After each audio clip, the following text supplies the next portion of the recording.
Hey YouTube, this is Seth, month 4 on testosterone. Feeling pretty good. I'm really kind of want to kill my computer right now. I've had to record this video 3 times now, but that's not y'all's fault anyways. Um, Gonna start off and do some of the physical changes first and go to emotional changes. So, physical changes, I'll start from my feet, work my way up. I have leg hair on my legs now. Woo! It's still very blonde and still can't be seen, but it can be felt now. I know, it's so stupid to want leg hair, but, right now most girls, if they let their legs not be shaved for like 4 days, they beat me. So, I'm working on it. It's crawling up. My thighs are getting pretty hairy. That doesn't seem to bother me. It's the inner thigh that bothers me. I've said that before, but it still bothers me. Um, Getting a happy trail. Very happy about that. Um, a little TMI moment, but I'm getting a growth downstairs is amazing for me. It's been amazing for me. I am finally getting something down there that resembles more of what I want. And to me, it has helped with what I would consider like bottom dysphoria. Although I've never really quite had an issue with it, except where sex is concerned. But it's getting better, a lot better, and emotionally has pushed me forward, and I'm very grateful. It makes me feel like I can go out into the world and be normal, even though I'm not. It's a long discussion. Anyways, I'm fixing to start getting hair in my chest because it's really starting to itch. And every time something itches, it's like new hair just appears. So I know that's going to be my next spot, is my chest. I'm getting facial hair. Most of it's blonde, but it's prickly. It's mostly on my left side of my face right here than it is on my right. Pretty standard. I've got some on the bottom of my chin right here. That's coming in pretty good, and the neck beard is getting there. I would love to do what my dad used to do and grow a beard so you can hide the second chin. I know. It would just be nice. Let's see. Hairline is changing up top. It's going back. Not much, just enough to make my hair I have to, like every time my hair gets cut, it gets cut differently now. Because it's like this is going back and then this will go back and then, but they're never equal.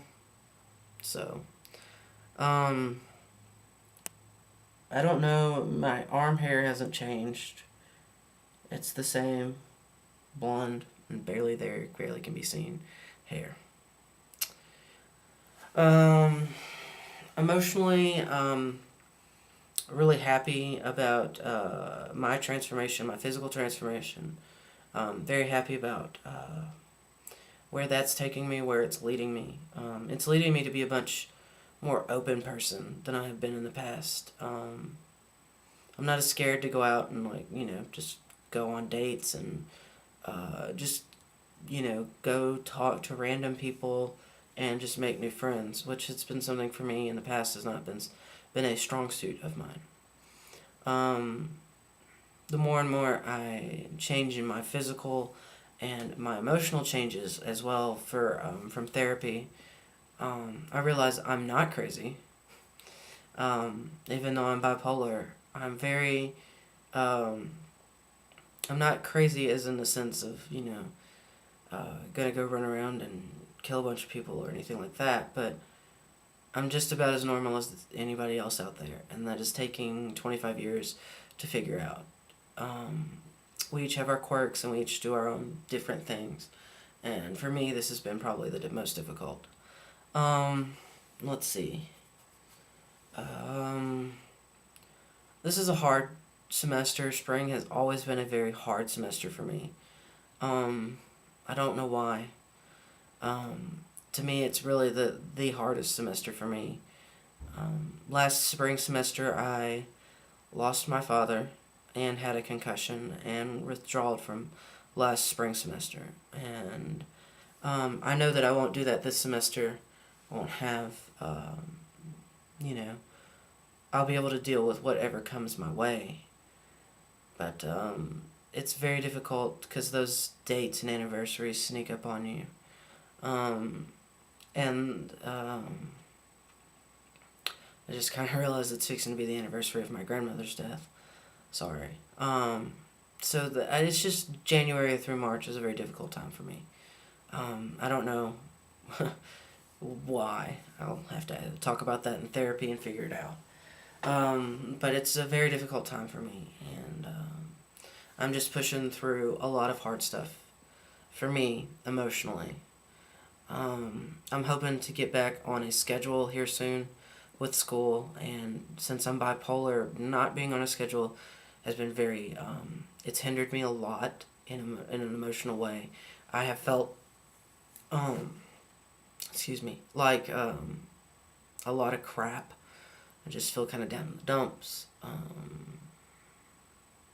It's a hard thing for me to not have a schedule. So hopefully that will change. I'm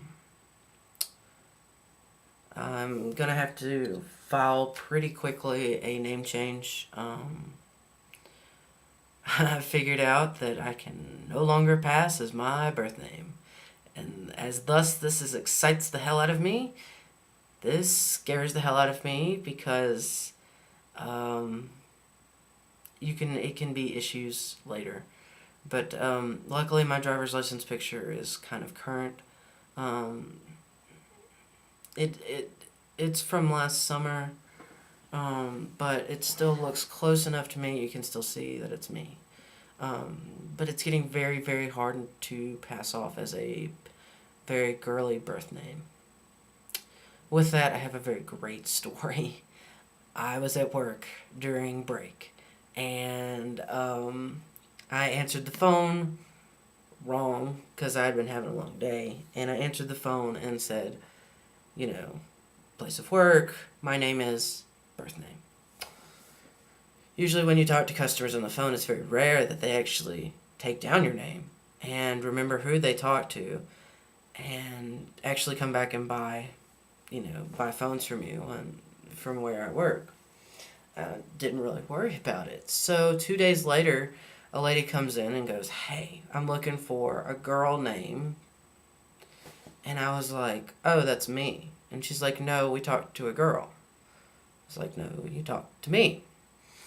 So, in an effort to prove that I am actually a girl, I whip out my driver's license that has the name that I stated on the phone. And the lady looks at my driver's license. She's like, "Oh." And then just kind of had this puzzled look on her face for a second. And then just kind of turns and pats me on the shoulder and goes, "It's okay. We have a son named Tracy." Yeah. She thinks my parents are assholes for naming me a girl name. But hey, it worked. I laughed. It's probably been one of the best passing stories I've had. When you pass so well that your birth name is confused as an androgynous name, it's kind of a win for me. So, I don't know how my birth name is Beth, and I try not to say it because people will then thus call me that instead of Seth. But it's funny because to me that I can't be that anymore. That I've changed so much and physically changed so much, and I feel like the caterpillar that's finally coming out of the cocoon is a beautiful butterfly. I know that was gay, sorry. But really I've transformed so much that it really is quite amazing. So, yeah. You transition so much and you get exactly what you want, and then you surprise yourself when you have people like that. Be like, well, there's no way in hell you could have been that. So, so I'm going to have to change that very soon. I'm also going to have to change it because I want my degree from MTSU to state my name that I go by now. Because it's going to look real bad whenever I'm standing up there and get called by my birth name, which I'm not going to tell you my other name because I hate that one. I've hated that one probably since I was like 12, so it's not a big deal. Anyways, thanks for staying for the whole 10 minutes and me rambling. Follow me on sethasaboy.wordpress.com. My next blog is going to be a PC blog about what to say and what not to say to trans men, because I've had this topic come up several times recently, and there's just certain things you shouldn't approach people like me and automatically ask. So, I'll catch y'all later.